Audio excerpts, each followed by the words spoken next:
what are the risks for Indigenous communities in terms of achieving true self-determination in government? In the context of tribes, I used to think that our primary risk were the governmental entities and how they relate to us.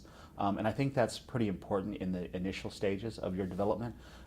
But as you grow, and I run a tribal corporation that's grown, I tend to think of our risk as internal.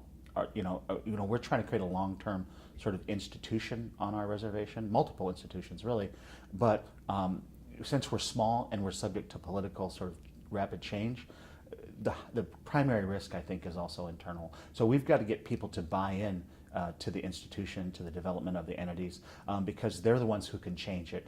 The federal government will just come in and boss you around once in a while, but it's like a naughty kid that gets in trouble and gets spanked and goes back to being bad. That's what we are. And so generally there's a sort of benign neglect from the federal government.